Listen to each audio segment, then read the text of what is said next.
I'm impressed with that. Somewhere in Mexico, yeah? Oops. Oh, sorry, Norris.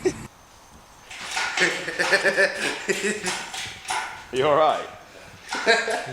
You know what you should be thankful? Because you're not actually sat on the floor this time. That's true. I'm stood up, look at me. So, we've got this opportunity right now because we've got a customer's calling for a forge and he wants a short shifter fit in at the same time. So the gearbox is already out, so that kind of saves us a little bit of time. But also, while we're on the subject, pillar pods are now getting back made. So if you have ordered some, apologies for the delay. With COVID and everything, the guy next door to us is the one that makes them for us. They've not been open, but he's managed to sort it all out. So luckily, they are now. So triple pillar pods, double pillar pods, single pillar pods for the Corsa D and the Corsa E. They also fit the 1.4 turbo. Basically, any Corsa D or Corsa E model, they should fit. So it's direct swap for your pillar. If you want them, link back down below to the website. Go and order yourself some. If you have ordered one from us, even if it was back in like April, apologies, like I said, they will be coming out to you, so please take our apology, but obviously it's something that wasn't our fault. So back to the point in question is the gearbox. So here we've got an M32 gearbox from the Corsa VXR. Now Jack in his pocket has got the short shifter. So this one here is from shortshifters.com. I wonder why, because it might be a short shifter. Could it be? I don't know. Maybe. Okay, so basically what you're replacing on this is the arm itself, which is this section. This will allow you to get into gear a lot smoother, shorter throw as well. We did do one on the 350 a long time ago, and it reduces throw by a good 50%. On the Corsas, I'm not actually sure how much it reduces it by. Do you know, Jack? Not a Scooby. No. Well, that's a nice clutch. That is a very nice clutch. Ooh. Ooh, so this has been supplied by the customer for his forge. I will actually just zoom in and give him a bit of a shout out right now. This is his car right here, next to the 350. Thank you for using us, mate. Appreciated, very much appreciated. So with this, first step is what? Get that nut off. Get that nut off, which is what size? 15 mil. 15 mil. This nut here, get it off, unscrew it, job's a good one. Sort of. If Then it it's comes done, off. yeah? Finished. If it comes off. Finished. Now, what do you mean it will come off? Yes. It will come off. So. Jack, it will come off. I'm just slowly walking away, but I don't know why.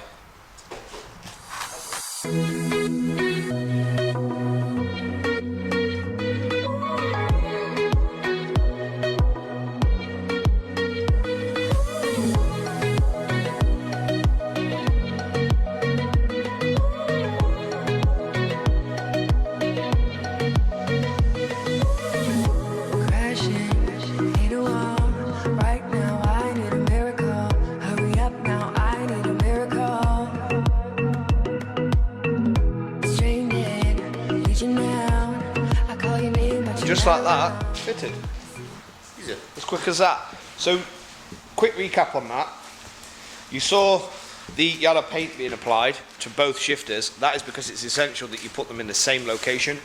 If you don't get them in the same location, you're going to have problems. So just make sure you don't take that old one off and put the new one on, just willy-nilly chucking it on, because you're going to have issues.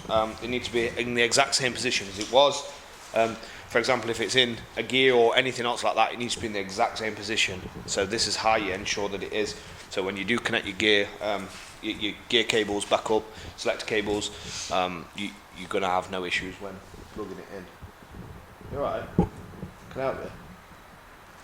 Wrong unit. No. Yeah. Alright. So, with that being said, if you was to do it in the car, you'd have to take the battery tray out. You'd then have to take the gear selector off the top, which is what bolts? The T something, aren't they? No, Euro something, E something. E12. Wait, you alright? You lost again? You said wrong unit a minute ago. Sorry. So yeah, it's the E12 to get the selector itself off. You just, with the rubbers that sit on these sections here, so this bit right there. Then there's one underneath. You just use a pry bar or something just to pop them off. Once that's done, connect it all back up. Jobs are good. And you don't have to take the gearbox out for this. We just have it out already anyway because we're forging the engine currently. Now, you lost?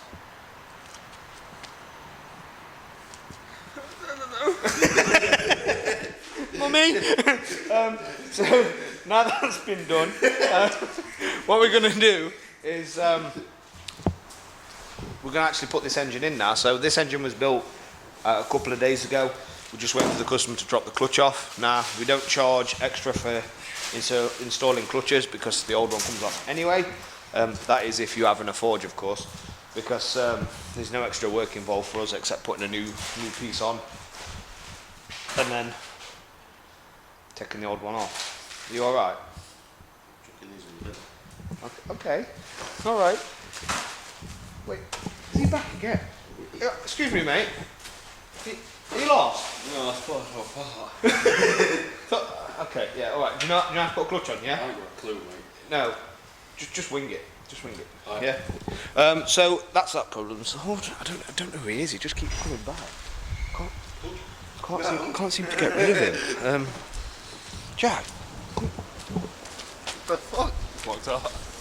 Do you know who this guy is? No. Look. What? How's it going? Do we just let him do something, or do we just leave it? I think he's broken. It's coming back. Right. Yeah. So. Yeah. What was we saying at the start of this video, Kenny? What was we saying at the start of this video? That I'm always on the floor when you start recording. Yeah. At times it's changed. So we can't really drag this video out any longer because that's it. That's it. There's no point in dragging it out because if it was in the car it would have took a little bit longer. However, it wasn't. It's just easier to do it out, but you can do it again easy. It's a 15-minute job to do it in the car. So we're going to leave that here.